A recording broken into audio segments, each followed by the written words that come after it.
Optimal living, living optimally. You are tuned in to Optimal Living Starts Here, and I am your host, Versandra Kennebrew. Today, we continue our work in this community with supplying you with information, resources, and tools that will support you in living a more healthy, happy life. And our topic for today is personal development. I'd like to introduce you to two of my guests today, and to my right, we have Miss Vanda Zavala, and to my left, we have Miss Lisa Calhoun. You're gonna get to learn about what these young ladies are doing, but let me tell you first is that since this show primarily works to support veterans, active duty military, and your families, we have guests that know a little bit about that. So I'm gonna allow them to introduce themselves to you and maybe tell you about their affiliation with the military, and then you'll get to learn a little bit more about how they are engaging in personal development to enhance their own lives. So let's get started with Miss Vanda Zavala. You might know her because she is one of the amazing administrative executives. I'm going to put it like that because she has so many things that she does for the wonderful Troy University on the Phoenix City campus. So, Vanda, welcome. Thank you, Sandra. Thank you for having me. Yes. Well, Sandra said we should speak a little bit about the military. So let me start there. I have a little bit over 22 years military. That's active duty National Guard Reserves. I retired in 2004. I loved every minute of it. Of course, any soldier has that time where they're a little shaky about what am I really doing here. But if I had to do it all over again, I think I'd do it again. Yeah, I think I'd do it again. Yeah. And so I really came from sort of a military family with brothers and uncles and cousins in the military. Some are still nieces and nephews, so we're sort of big on the military, different branches, all except the Navy. Oh, you cross that bridge. You cross that bridge. You just swim over that bridge, or under that bridge, should I say. And so with that, I enjoyed my time there. I did things that I never thought I'd do. I seen places that I never thought I'd see. And I think at this point in time, I tell all people that would like to take the opportunity to go. Yeah. If you only go and do 4 years, there's an educational benefit to that, as well as a personal development piece to that. Just finding out who you are. And growing up, if you're coming from a home where you're 18 like I was, and where, you were taught things the Southern way, it sort of blended in with the military ethics, morals, because of the way I was raised here in the South. Right. So like I said, I do it all over again, given that opportunity. Yes. And since we're talking about personal development, let's go ahead and make it clear to our audience what that actually is. I thought I'd reach out to my wonderful tool online, Wikipedia, so you can have a real clear understanding of what it is. Personal development, also known as self-improvement, consists of activities that develop a person's capabilities and potential. It builds human capital, facilitate employability, enhance quality of life, and facilitate the realization of dreams and aspirations. And so hopefully now, audience, you can be a little bit more clear on why personal development is so important to each and every one of us, and maybe you'll see where there's room for you to engage in personal development or self-improvement yourself. But let's go ahead and move on to our second guest, Miss Lisa Calhoun. She's going to tell you a little bit about her affiliation with the military and maybe anything else she thinks that you need to know about her. Well, thank you for the beautiful introduction. My name is Lisa, and as far as my two counterparts here, I am just starting my military journey and understanding that. I work for a company that is contracted with the Army, and we do a lot of support for the soldiers through sports psychology or performance-based psychology. We're performance experts, so we see the military and the Army as tactical athletes. And those athletes, you can think of it as athletes in sport, elite athletes. They have those psychologists that are with them. They have those consultants that are with them to help them perform in a better way. What way can be even more improved with having that for the Army? Yeah. So that is where my journey starts. I just started in February, and so far I am loving this new planet, this new understanding of the Army and all it entails. Yes, yes. And so you see that we have young ladies that are very aware of what some of the needs are for individuals who are active duty or even veterans. But we're going to go even deeper, because these ladies are not just what they have described. And you probably know from my past episodes, I like to go deep into what makes these ladies tick. And so I'm going to go ahead and ask that Vanda tell you a little bit more about her current career, because military was just a start. She said she started at 18 years old. She had a whole career in the military, but then there's a whole different, I guess, career that she embarked on. Tell us about your experience at Troy University. Wow. I've been at Troy University just about, a little bit over 22 years. Wow. So that is not my age. I was in reserves. So I did, for those of you who are trying to calculate, my birthday is this month, and I am proud of that. Okay. Birthday girl. Thank you. Thank you. So at Troy University, I've had a plethora of jobs. I started out as an office manager, moved on to assistant director of financial services, with things changing, places changing, businesses growing and fluctuating. I found myself in a place of change. So at that time, I became a recruiter / enrollment coordinator. Yeah. Then I moved on to testing officer, and finally, actually, I'm still in the process. So my current position is coordinator of student and business development. And I'm going to cross pattern of sort of interning for the director of operations. And so I'm sort of in that sweet spot where I get to make those mistakes and not get pulled on. But yeah, my boss would never do that. Dr. Rasa Mims is a great boss, and I have a great working history with her, as well as with my coworkers. It's like a family. Yes. If you ever needed to come to a place where you find people acting as family, joking, teasing, but still getting the mission accomplished, I say it'd be great to come to Troy University. That's what you'll see most of the time with us. Yes, yes. And since you mentioned Dr. Rasa Mims, we have to mention that because of her leadership and her foresight about what could be done on the university campus to enhance the lives of individuals in the local area, we ended up birthing a new Toastmasters club where Vanda is the current president of that club. So she is not only working there on staff as a phenomenal executive at Troy University, she is also serving in this volunteer role as a leader of a global nonprofit organization that's all about personal development as well. Maybe you want to tell our audience, how do you see the correlation between being in leadership with Toastmasters and being in leadership with Troy University? Because your role is definitely a leadership role. Has there been anything that maybe transferred over that supports you in your career that you gained from Toastmasters? Vasandra, I would have to say yes. When I initially started out at Troy University, I was still in the role as a senior NCO.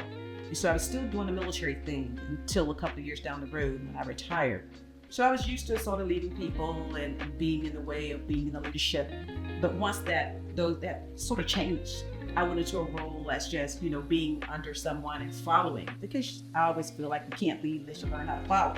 And so I sort of reverted back to following. So I followed for so many years and did, the taskings and jobs that were placed upon me.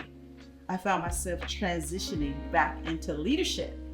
So with Toastmaster, it has definitely reminded me and filled me with all of the things I needed to do to step back into that position as a leader, and especially as a leader in today's society, today's population, as we call it, civilian sector. Yeah. Because I was used to leading soldiers, and there's no way you can treat a civilian personnel as a soldier. That just doesn't work. And so for me, it has taught me how to persevere, how to be patient, how to be kind, how to speak on demand, how to slow things down, how to understand people's different goals, different personalities, and last but not least, develop a whole lot of patience. I get you on that, because we're talking about helping and supporting volunteer individuals. Absolutely. Nobody's getting paid or anything. Absolutely. So you can't say, if you don't get this done, you're not going to get a paycheck. That's not even a part of the equation. Absolutely. So when you're dealing with individuals who are volunteering to be a part of a group that really is like an extension of a family, because this network coming together twice a month and sometimes more depending on what activities are happening, but you get to help individuals reach their goals and fulfill their dreams through understanding that this is a process. And one of the things I love this year, as I served as the program quality director, so I'm also a member. We're all members of Toastmasters. We are all engaged in personal development on this next level. But what I gathered, we had a dynamic education team, and we made being the growth mindset as a theme for this year's training and development. So we began with helping our members understand, where are you not growing in your mindset? And personal development, there's some key areas that we focused on. We're talking about your mental development. We're talking about your physical development, your spiritual development, your emotional development. And all of those things come into play to help you fulfill your dreams. But if you don't recognize that there's some things that you might need to stop doing, you need to unlearn some things in order to excel and move forward. So this is what we have been learning, and we continue to learn as volunteer leaders. Now, Miss Lisa Calhoun, oh my God, there's so much that you are doing that is outside of your role as an employee or contractor. Tell our audience just a few of the things that you're involved in. And I'm specifically talking about, I think you teach, what is it, gymnastics? Oh my God, Yes. Tell our audience all about it. Yes, so gymnastics is my DNA. It's in my blood. It's there. And as a young girl, my mom, I've always said I've had a very blessed childhood. And I thank her for putting me in sports, putting me in competitive sports, teaching that you have to work for what you want. And gymnastics is one of those sports is you have to work for what you want. And once I was in that sport, I wanted to do nothing else. I wanted to do nothing else but gymnastics. And that just transitioned into doing the sport, to coaching the sport, to running part of the program in the sport, to being a head coach of a gym. And this is interesting that you say this, because last weekend we had a sports banquet and there were 2 seniors there that were graduating, and I had coached them when they were wee little things. And I remember telling both of them and their parents, whenever we coach gymnasts, whenever we coach athletes, the coach themselves gets better. Absolutely. And that again is that personal growth, where if I'm able to impart wisdom on an athlete, that athlete is imparting wisdom on me. It's teaching me, what am I lacking as a coach? What am I lacking as a person? What do I need to do better? And that is a very mutual agreement, if we will. That's one of the things that I'm completely passionate about is kids should do sports. Kids should do competitive sports. It teaches them life skills at a very, very young age. And then once you find your passion, keep doing it. Yes, yes. Oh my God. I tell you, this is so awesome because when I think about just your online Facebook pages, you know, we are all into social media these days. And although I see these young ladies on a regular basis, if I need to get a dose of them on a more daily basis, I just go to their social media page. Oh, let me see what they're doing. Now, Vanda, she doesn't post that much, but this young lady here, oh my God, she's got great things, and she's showing her building muscle with these dumbbells and this and that. And I'm like saying, how is she doing?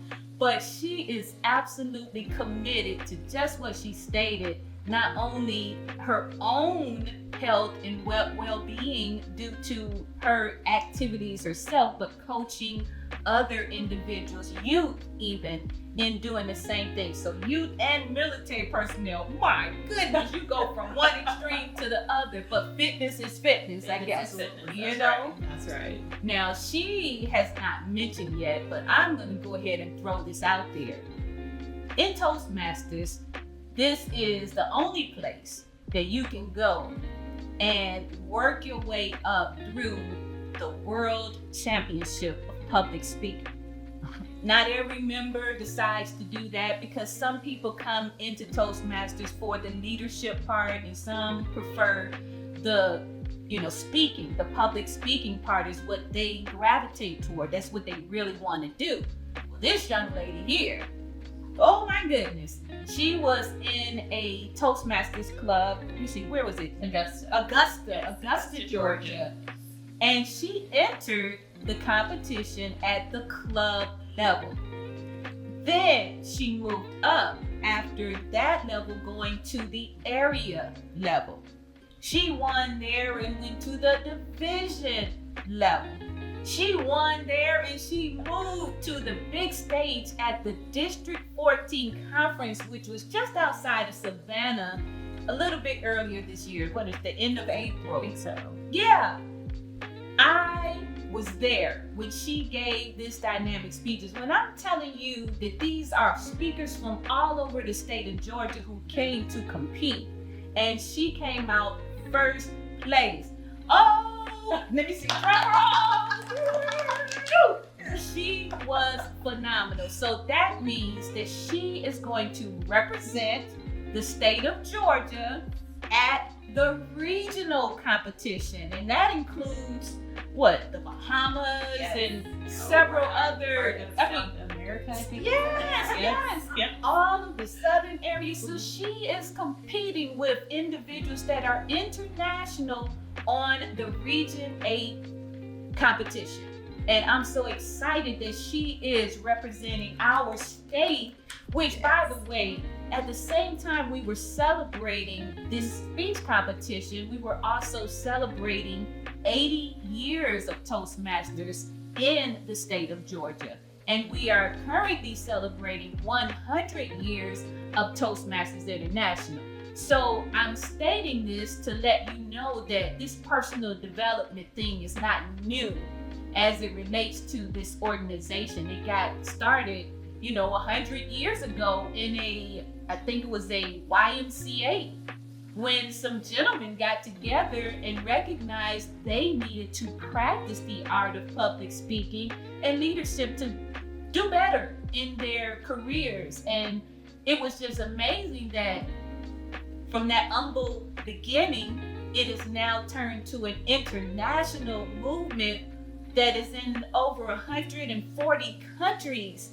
And there are hundreds of thousands of members who get together in these small groups. Our membership, we have 20 members at the Troy. Actually, we downsize a little bit. We have 14. Okay. And we have about 5 more hanging out there, but Okay. we have faith. Yes. So, some of the groups are smaller, some of them are larger, but they're small enough and large enough so that you can grow from one another. This Absolutely. is, we kind of create a mastermind of sorts when we come together and encourage and uplift one another. So I'm just so happy that you are here in the studio with me, and that both of you are so committed to your own personal growth, and you are willing to give back to support someone else on their journey. So now we got to look at, what are some of the downfalls? Because you might be watching and saying, they say everything's so good about personal development. Vanda said patience is one thing that you'll need, but if maybe you have a story, you don't have to give names or anything, but you might have a story that you can share, and it can demonstrate how what you learned helped you to manage that particular situation. So if you can think of something, who wants to go first? I have some. Yay, Lisa, she's got something for us. Yes, I've actually told someone this the other day. I think the hardest part about choosing, because personal growth is a choice. First off, it is a choice. The hardest part about choosing to do it is you're choosing to leave behind maybe people, places, things, beliefs that were you at one point. That's who you were. And if you choose to grow in a different direction, you're choosing to leave those things behind. I remember my boss once told me this, and I'll never forget it. This was many years ago. She said, "It is lonely at the top." Yes. And that is a downfall of it, because the people that I started with, that were my friends, were my family, were people that had the same beliefs that I did, had the same hobbies. I didn't want to do those things anymore. I didn't want to do that if I chose to do personal growth and moving through that journey. As you go through the journey, you start to rebuild different relationships. You find different people. So that loneliness is at the beginning. That's just fact. The loneliness is at the beginning. But the longer you stay in it, you will find a whole new group of people that continue to shuttle positivity and push and drive, and they just start coming to you. You get attracted. It's an attraction of like-minded people. But that choice at the beginning is hard. That choice at the beginning is very hard. I'm so glad you brought that up, because you're absolutely right about that. And I've been on this personal development journey for over 20 years now, because that's when I started reinventing myself after a 20 plus career in retail and management. I ran 22 stores in 3 states, and I'm like, you're on this path and you're trying to climb the corporate ladder, that type of thing. And then I got to this point right about as I was turning 40. Oh Lord, woo, I'm telling my age. I got to this point where I recognized, wait a minute, this is not who I want to be and what I want to do the rest of my life. So I decided I want to make a change, and I learned in that I got to create the change I wanted to experience in my life. And that was kind of weird, because up until that point, I just thought, hey, you get what you get. Life is just going to throw it at you, the good and the bad and the ugly, and you just have to suffer it all. But what I recognized is you literally get to choose how you want to see yourself in this world, how you want to contribute, and what you want to take away from it. And there might be some times where you're lonely, but in essence, if you stay persistent, you will achieve that goal of being fully self-expressed, doing what you love, when you want to do what you love, and just enjoy life more fully. You have a story for us, man. I feel like I can't top those stories. Wow. I mean, I do have a lot of stories. The one that resonates with me, which combines or ties itself to Toastmasters, is the fact that when I shifted to not being a manager and just started being that lone wolf in a sense, working just in a group of people, but still your own boss. Not your own boss, will answer to someone else, but not on a team. Right. And so I had become complacent and just used to doing that. Then when you're task or someone sees something in you and says, hey, you know what, I think you'll do well in this position because I see how you are doing in that position. And so you are at a position where now you have to go out into the community. Well, I've been in my house and so long, and I've been to myself for so long, I think I had really forgotten how to relate to people in groups and in different settings. So I was really nervous. And at the same time, Dr. Russell Mims had tasked me with starting the Toastmasters. He says, Vanda, and I'm looking at her like, no, don't do it, don't you say it. And so the joke in my department at that time, didn't we tell you not to go upstairs? Every time you go upstairs, you get a task. Stay out of there. And so I was like, I know she didn't do this to me. And so at the same time, everything was shaping itself. And I would always be nervous because at the same time, I became an ambassador to the East Alabama Chamber, became a board member at Mother Mary Mission. And so I was like, oh my God, what am I going to do with all of this? So that's when I sort of helped me choose my pathways inside of Toastmasters, where at the time it was like leadership communication, learn how to communicate, within groups with leaders. So because a lot of people I was communicating with and going, these outings I was going to were leaders. So how was little old me got to communicate with these executives, CEOs, these COOs, and I was thinking, oh my gosh, you're stood in the corner, you're seen and not heard. But you can't do that because he won't let you be seen and not heard. Yeah. And so as time went on, started to learn more and do more with Toastmasters, and began to learn how to speak on demand. My biggest problem was my mind was always racing with these ideas and these thoughts. So when I began to speak, sometimes it came out rushed, and I'm like, no, that's not what I meant to say. But now I look crazy. Because now if I go back and try to correct it, they're gonna think I'm crazy. And so with time, I learned how to slow down and just let things resonate. So sometimes just a quick hi, how are you? And it brings on a story. And it brings on a conversation. And I learned how to take that and take one step at a time. And now, you're right, there are quite a few people that know my face. If they're not sure of my name, they know my face. And so I've enjoyed learning how to slow things down, how to be patient, how to engage with others and not be afraid of showing who I am. And I'm always surprised because sometimes you don't know your audience until you speak, because that person is probably thinking the same thing you're thinking, like, no, well, I'm not just gonna stand over here. So maybe I'll go at the crowd and say, hey, how you doing? I'm Vanda. Such a butterfly. That's now. right. Take the first step.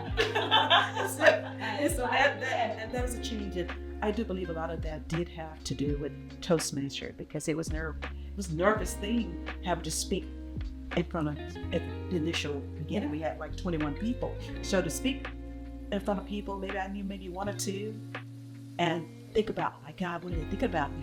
Do I sound right? Am I saying too many ahs and ers and ands and buts? That's all a part of the feedback from your members. They get to listen to what you're saying and give you an evaluation and let you know not only what they heard that might need to be corrected, but they give you positive feedback as well. Yes. They really shine the light on the great things that you are doing in your presentations. And I think that's probably one of the best benefits of being a part of an organization like this is the feedback. Now I'm going to share one of my stories, and I probably have never shared this with you ladies, but once you get to the district leadership, the world changes.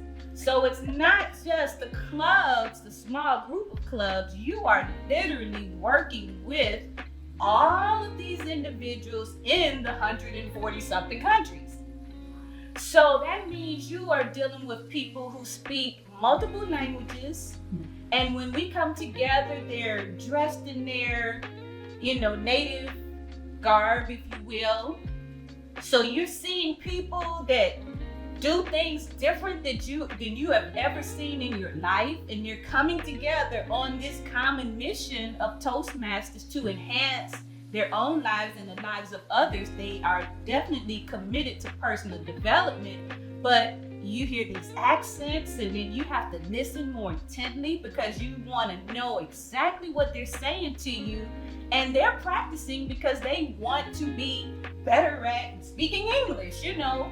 So that is one of those things. But then, just like you stated, Vanda, when you're a leader and you're working with other leaders leading leaders, there's a whole nother dynamic that takes place because there has to be mutual respect.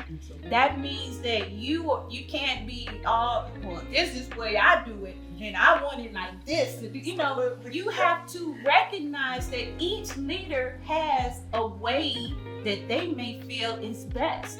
And when you listen, you might actually grab some knowledge or a gem or something that can really assist you with doing things better. This year, my assignment, I was working with a gentleman we were mentor and protege of each other. We were assigned when we were in the Bahamas who would work with who. And this gentleman is from Sierra Leone. And here I am in Columbus, Georgia.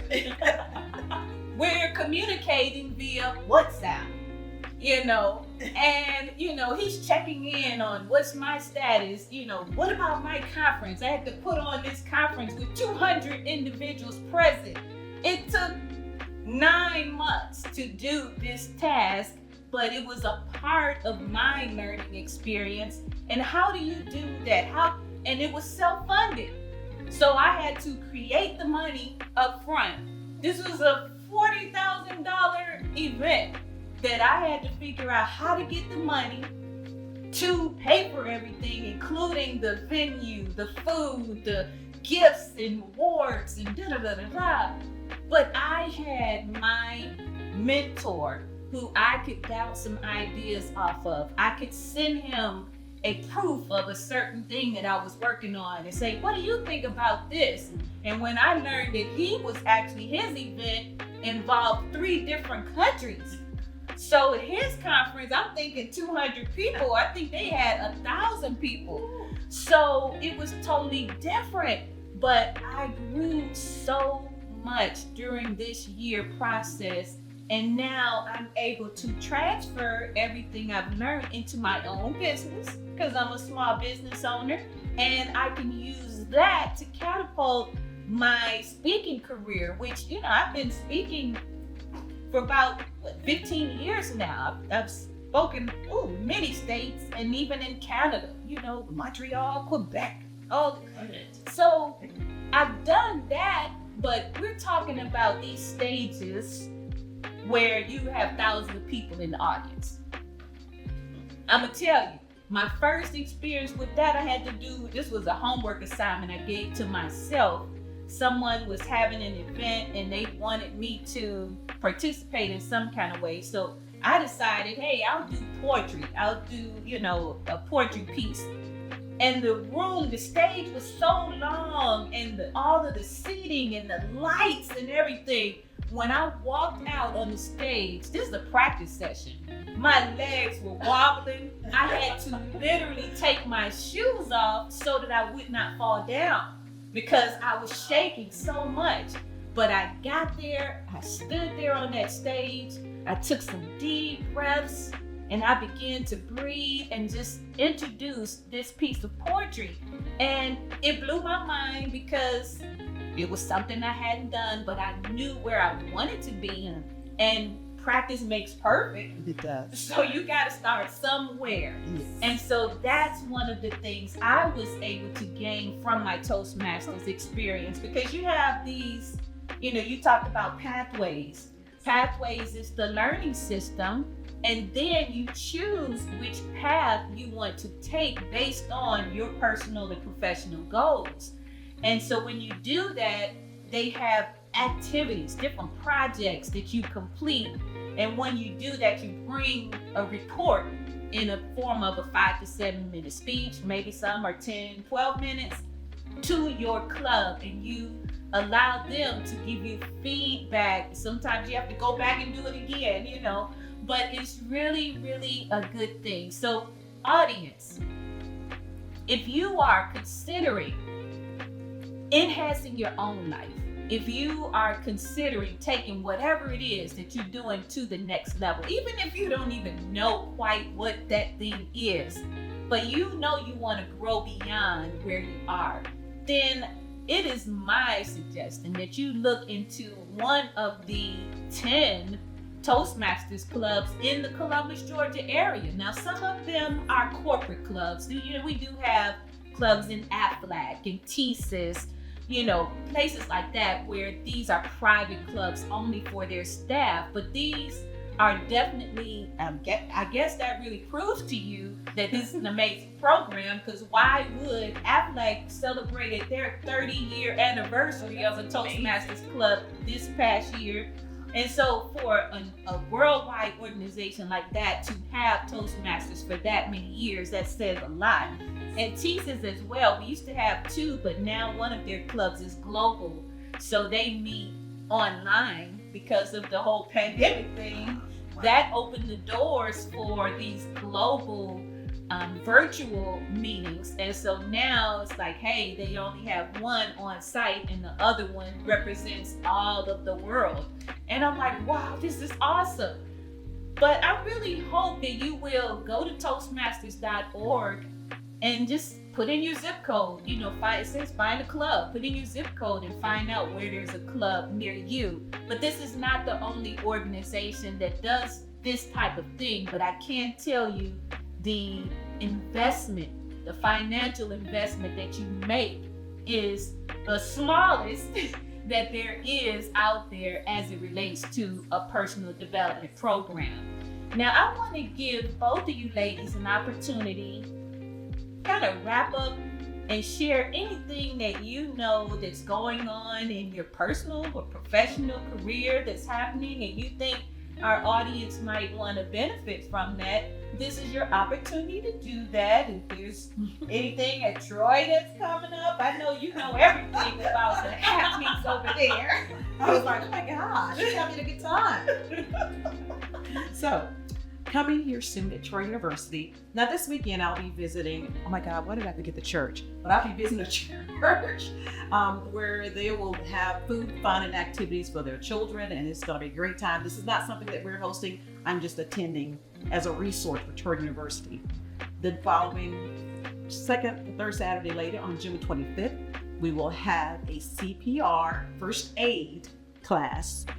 The cost is $25. The flyer will be out within the community, and you can pay in different, there are different types of payments that you can use. Zelle, Cash App. I do believe cash will be accepted, and the gentleman will have a card reader. The first day, the CPR card will be good for 2 years. Okay?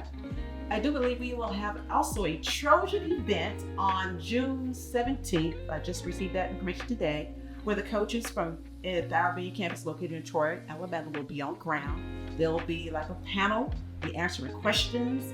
Now, I'm not sure which of our coaches will be on ground. I do believe the year before we had the football coach, the women's basketball coach, soccer coach.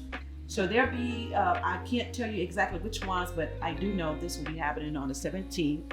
I do believe the time will be 6 p.m. Eastern, remember?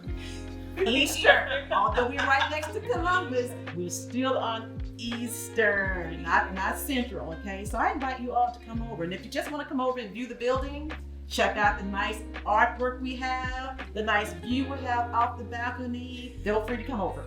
Yes, that river view is so Beautiful. awesome. Beautiful. We did yoga out there on the lawn, and that was really awesome this year. Yes, So we're yes. just so much, and I'm really giving a whole lot of time and attention to Troy University because Troy is a proud sponsor of Beam Television, and that's a wonderful thing. So thank you so much for sharing that with our audience. We do want you to check out these local events. Now, Lisa, what you got going on? And see, I think what I'll do is I will back up a little and just affirm your discussions about how powerful Toastmasters is. I just moved here to the Columbus area at the end of January. So June will be about was that 4 months of being here. I am still learning the area, Mhm. but there was one thing I remember when I got news that I was moving for this career. My first thing that I had to find was a gym to work out at, and the second thing on the list was finding a Toastmasters group. And with those two being that important, everything else sort of falls into place. The people I have around me are close people that I want to be friends with, that I want to build relationships with. The people at my gym, the people at Toastmasters, the people at work. So even though I am new to this area, I feel very connected based on the personal growth journey, just tying that all back together. If you do decide to take that big step forward, because it's a scary step. It's a scary step. But if you take that step forward, everything else just falls into place. Everything else falls into place. So affirming again, find a club, go there, see what it's like. I promise you, your mind will be blown. Yes. And yes, and because I want to put that plug in, please feel free. Just because it says Troy University or Troy Toastmasters Club, it's for the entire community. Feel free to come by and visit, stop by, chat a little bit, listen to us. There's fun, always fun. And Vouch. Absolutely. Second and fourth Yes. Thursday, Yes. second and 6:30. fourth Thursday from 6:30 to 7:30, and believe me, that time will go so fast. It'll make your head spin. An But you'll have a hour great of time. power. Yes. Hour of power. I love that. Hour of power. Yes. Oh my goodness. So we have really talked about various levels of personal development, personal growth, and how it can benefit you in your life, in your career, with your family. Oh my God, it does not stay in a club. So what we want you to do at this point is maybe just explore the possibilities, visit a club, and then also look at what is it that you're dreaming of. How do you see your life 5 years from now, 10 years from now? Do you have what it takes to get to that place? Is your backpack filled with all the necessities that you need in order to take that journey? If your answer is no, that simply means that you need to align yourself with some organization or group. If it's your church, hey, we'll even charter a Toastmasters club as your church, because we have in this area, I'd say about 30 in District 14 that are in churches. So that is a big deal. A lot of churches have their ministerial team to be Toastmasters members, and if you want to be in the ministerial team, you have to join a club so that you can learn that skill set. So I really love that. But we do encourage you to become the best version of yourself. And to close us out, you have been tuned in to Optimal Living Starts Here. I'm your host, Sandra Kennebrew, and it is my pleasure to continue to bring you resources, tips, and tools to support you on your journey to health and well-being. Optimal living, living optimally.